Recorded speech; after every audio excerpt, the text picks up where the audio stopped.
All right, Torah Tuesday, here we go. We come to the pinnacle moment of the Jacob story. Jacob has been working for Laban for 20 years, 7 years for each wife, and then 6 years just because, and he has found that time difficult because Laban has been unfair to him, and yet nonetheless, Jacob has come away prosperous, but he has had enough. And he tells his wives that he's had a dream encouraging him to leave Laban and to return to his homeland. So Jacob leaves, and he doesn't tell Laban that he's leaving with his daughters and grandchildren. Laban catches on and catches up with him in hot pursuit. God visits Laban in the night and tells him not to harm Jacob or to say anything to him, good or bad. Anyway, they bicker for a little bit. There's this thing about a stolen god that Rachel has stolen. But eventually they agree to a covenant, and then they part ways from each other. It's not the most fascinating part of the story. The more interesting thing comes next. Then at the start of the next chapter, he walks away from Laban and he walks toward his homeland. It's the exact reversal of what happened 20 years earlier, where he walked away from his homeland and toward Laban. And whilst he is on his way back to his homeland, we're told that Jacob was met by angels of God. And when Jacob saw them, he said, "This is the camp of God." And so he named that place Mahanaim. Now, this is interesting because when Jacob was leaving his homeland toward Laban, he also met God in a place called Bethel, the house of God. And now he leaves the reverse trip toward his homeland, and he meets God again in Mahanaim, which is the camp of God. It's an intentional repetition. This episode of his life is over. 20 years has now passed, and a new chapter is about to begin. Rather than running from Esau like he did 20 years ago, now he is moving towards Esau. And the big question is, has Esau forgiven him? How is this meeting going to go down? Jacob has his own doubts, so he sends messages ahead of him trying to be diplomatic. And when they come back, they said, "We went to your brother Esau, and now he is coming to meet you with 400 men." And Jacob is terrified. Here comes Esau, my big, hairy, strong brother, and he's bringing a small army with him. And so Jacob, as he does, he takes matters into his own hands. He separates his wealth into two camps, so that even if Esau attacks one, the other might be able to escape. And then Jacob prays the first prayer he prays in the whole story. It only took him 9 chapters, but he prays this last-ditch Hail Mary prayer. And you might not have realized it, but he is, he's not exactly the most faithful worshipper. In fact, he makes that very point in his prayer. He says in verse 10, "I am unworthy of all the kindness and faithfulness that you have shown your servant." When he came into Laban's country, he had a staff to his name, and now he has become 2 camps. Now, exactly what happens when Jacob encounters Esau, we'll come back to that next week in the reading. Feel free to jump ahead if the suspense is killing you.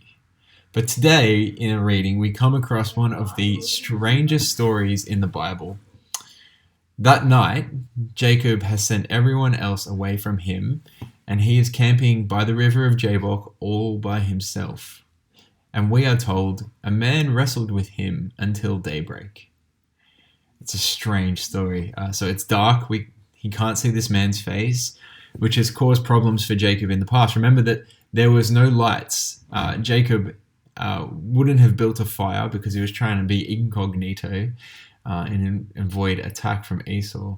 And Jacob, the strange thing about it is that he's actually winning the wrestling match. It tells us that when the man saw that he could not overpower Jacob, he touches Jacob's hip, and his hip is immediately dislocated. Would have been incredibly painful. Actually, it says that it's his hip that's dislocated, but the way that it's said in the Hebrew is that it's actually his hip is pushed out from inside. So they're kind of, let's keep it PG, but there's something going on there about Jacob's groin. But rather than tapping out, Jacob wrestles on. He wrestles on with this injury, which would have been excruciatingly painful. And then the man says, "Let me go, as it is daybreak." So this man, the sun is coming up. This man doesn't want to be seen. But Jacob, injured as he is, he says to this man, "I will not let you go unless you bless me." Jacob is intent to keep wrestling so that he can get this man's blessing. So the man asks him, "What is your name?" "Jacob," he answers. Remember, that means deceiver. And then the man says, "Your name will no longer be Jacob, but Israel," which means wrestling with God, or wrestles with God, because you have struggled with God and with humans and have overcome. Now, at this point in the story, Jacob grows suspicious of who this is that he has been wrestling with. He remembers a night long ago when he was all alone in a desolate place, and he has a different encounter in the dark. Remember, at Bethel, he encountered God in the dark, and so maybe that's playing into his mind again. This person he's wrestled with has renamed him. Jacob knows that God is the one who renames people. He knows that his grandfather Abram was renamed Abraham. And he also has heard this man say that his name will be Israel because he wrestles with God. So Jacob grows more suspicious. Could this be God who he is wrestling with? So Jacob says, "Please tell me what your name is." And the man replies, "Why do you ask my name?" And then he blessed him. Now, the hesitation from this man to answer that question demonstrates that he is almost certainly God, and the next verse actually goes on to confirm that. So Jacob called the place Peniel, which means the face of God. And he says, "It is because I saw God face to face, and yet my life was spared." And the sun rose as he passed Peniel, and he was limping because of his hip. So Jacob never actually sees God's face because the sun hasn't yet risen. And while in the past not seeing someone's face in the dark has been problematic for Jacob, remember the tent with Rachel and Leah, here it's the very thing that saves him. Because he could not see God's face, he is saved. No one can see the face of God and live, as Moses says. But even though he walks away from the fight without knowing the name or the face of his contender, he carries a battle wound to remember it by. He walks away with a limp to encounter his brother. Okay, so what's the takeaway for today? Well, Jacob is commended for wrestling with God. He is commended for not letting go. Jacob's dogged determination to have things his way is honored by God. Even when it hurts, Jacob will not let go of God. And Jacob here becomes the father of God's people, Israel. That's where he gets the name, suggesting that all of God's people should wrestle with God. And all of God's people, even at difficult times in their life, should not let go of God. Because the blessing comes by hanging on. Even though we might limp away as a result of the trial, the blessing comes by holding on in the pain. That's the message of this story.